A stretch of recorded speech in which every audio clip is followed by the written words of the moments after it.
तो हेलो सिपाहियों, तो आपका फिर से स्वागत है एक और नई वीडियो में। एंड यहाँ पर मैं बुक ऑफ एस्पर का आपको सीधा लेटेस्ट चैप्टर ही एक्सप्लेन करने वाला हूँ, ताकि व्यूज भी आ जाएं एंड मैं अपनी one of the favourite series भी एक्सप्लेन कर पाऊँ। And further we are thinking कि फिर इनके पिछले एपिसोड्स का क्या, तो मैं आपको वो भी साथ साथ एक्सप्लेन करूंगा, क्योंकि इसके लेटेस्ट चैप्टर वीकली आते हैं। एंड साथ ही साथ मुझे कोई और न्यू मानवा नहीं मिल रही है एक्सप्लेन करने के लिए, और मानवा करूंगा तो कॉपीराइट आ जाएगा, तो प्लीज समझो। So anyways let's get into it. तो मैजिक कंपेरर के इस एपिसोड में हम देखते हैं कि ज़ुग चैंग फैंग लैंग वुचैंग को समझाता है, सर लैंग, जो आपने किया वो एक अच्छी बात नहीं थी। ज़ोफन ने आपकी कोर्ट में मदद की और आप यहाँ पर शंकर को भड़का रहे हैं और उसे एक फालतू सर दर्द के साथ छोड़ रहे हैं। पर लैंग वुचैंग तो नाशर्म खाता बताता है कि ज़ोफन ने उसे खुद कहा था कि चाहे वो एक दूसरे की बीच बीच में मदद करें, पर वो भी सिर्फ अपने के लिए, और अंततः वो हमेशा दुश्मन ही रहेंगे। और उसके मानने से अगर उसकी जगह ज़ोफन होता तो वो भी बिल्कुल वैसा ही करता। एंड फिर एक डायलॉग बाजी कर वो वहाँ से जाने लगता है। एंड ज़ुग चांग वैंग भी उस बात पर कुछ नहीं बोलता, बस एक मुस्कुराहट देता है। एंड यहाँ दूसरी तरफ लोकलैंड के एरिया की तरफ हम बढ़ते देखते हैं कुछ लोगों को, पर तभी उनके पीछे से कुछ असासिन्स आने लगते हैं। लेकिन ये सब हवा में से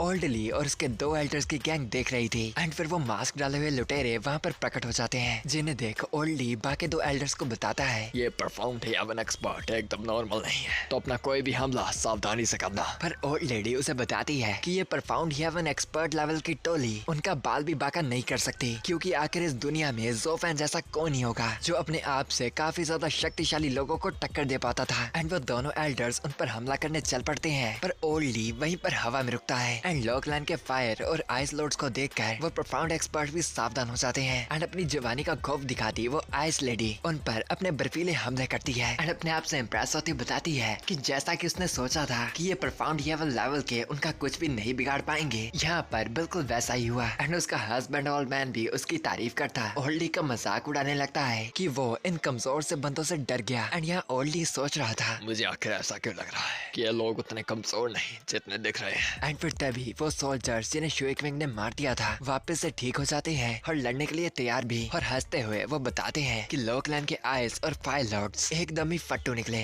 एंड वो दोनों भी हवा से नीचे आ जाते हैं। एंड उन्हें समझ नहीं आता कि लोगों के चित्रे भी होने के बावजूद ये वापस कैसे आ गए। एंड वो दोनों उनके इस भड़कावे से भड़क कर मिलकर उन दोनों पर अपने अपने हमले करते हैं, पर वो हमले फिर से उनके पार जाकर टकराते हैं। एंड तभी अचानक ही उनमें से एक सोल्जर आकर शुएक्विंग को काटने ही वाला होता है, पर हम मौके पर वो उस हमले से बचकर पीछे हो जाती है। एंड वो दोनों समझ जाते हैं कि ये परफाउंड हेवन एक्सपर्ट्स इतने नादान भी नहीं है जितना ये उनको समझ रहे थे। एंड शुएक्विंग ओल्डली पर चिल्लाती है कि आखिर वो वहाँ पर खड़ा क्या कर रहा था और उनकी मदद क्यों नहीं कर रहा था। एंड ओल्डली चिल्लाता उन्हें बताता है, उनका कोई भी शरीर का हिस्सा नहीं है, जल्दी सोल अटैक्स का इस्तेमाल करो। एंड फिर वो दोनों भी अपने तरफ बढ़े सोल्जर्स के ऊपर अपने सोल अटैक्स का इस्तेमाल करते हैं, जो फाइनली जाकर उन पर असर करता है। एंड वो उनके हमले से बचने के लिए पीछे हो जाते हैं। एंड शुएक्विंग कहती है, हम दोनों अपने सोल अटैक्स को साथ में इस्तेमाल कर भी उन्हें सिर्फ पीछे ही कर पाए, पर फिर भी उनमें से कोई भी स्टन नहीं हुआ। एंड फिर वो अपने सामने देखते हैं वो सभी सोल्जर साथ में मिलकर कुछ कर रहे थे। एंड इस अजीब सी चीज को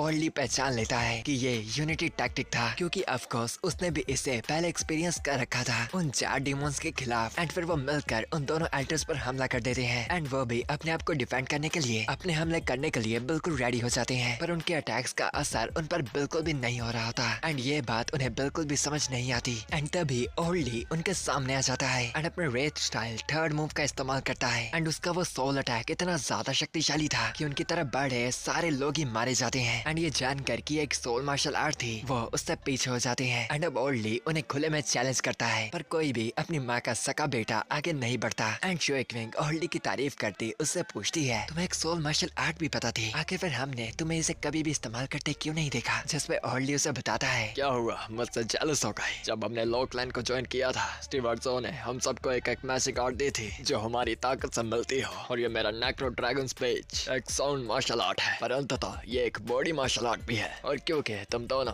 पानी और आग से ट्रेन होते हो, ये तुम्हारे लिए बिल्कुल भी सूटेबल नहीं है। एंड फिर शुएक्विंग ओल्डली को कहती है, तो हम इन्हें यहाँ पर लेकर आते हैं और तुम इन्हें मार दोगे और हम इस चीज को फटाफट खत्म करेंगे। और इस आइडिया से ओल्डली भी बिल्कुल एग्री करता है और अपने डेथली ऑरा को एक्टिवेट करता है कि तभी उसे एक आवाज सुनाई देती है जो अपने आप को उससे काफी सीनियर समझती थी। नादान बालक, लगता है कि तुम अपनी सर्कस की ट्रैक से ज्यादा इम्प्रेस हो चुके हो। एंड फिर तभी हवा से एक हमला उनकी तरफ बढ़ता है। एंड ओल्डली को भी ये प्रेशर बहुत ही ज्यादा महसूस होता है, इन काले कपड़ों वाले आदमियों से तो काफी ज्यादा। एंड फिर वो अपनी पूरी ताकत लगाकर आकर ब्रे स्टाइल के सेकंड मूव को इस्तेमाल करता है, जो था घोसली ड्रैगन क्लो। और अपने आ रहे हमले की तरफ वो अपने मुक्के को कस कर मारता है। फिर जब आइस और फायर एल्डर्स के सामने से वो धुआं हटता है, वो अपने सामने पाते हैं ओल्डी को, जो उस चेन से घायल हो चुका था। एंड फिर उनके सामने आता है उस हमले को करने वाला ओनर, जिसे वो काले कपड़े वाले आदमी भी कैप्टन कहकर पुकार रहे थे। कैप्टन माफ कीजिएगा, हम उनका कुछ भी नहीं बिगाड़ पाए। जिस पे उनका कैप्टन मुस्कुराता कहता है, इस बार का दुश्मन ही काफी तेज था, तो ये तुम्हारी गलती नहीं कि बीच में मुझे आना पड़ा। लेकिन तभी वो हैरान हो जाता है ये देखकर कि उसका दुश्मन ली जिंगतियान वापस उठ चुका था। एंड वो मास्क पर्सन उसे कहता है, जूनियर तुम इतना भी बुरे नहीं हो कि तुम इस हमले के बावजूद भी उठ पाए, लगता है कि तुम्हें कुछ खास तो है ही। एंड अपने मुंह से खून को पहुंचता हुआ ओरली उसे बताता है, तुम शक्तिशाली हो गए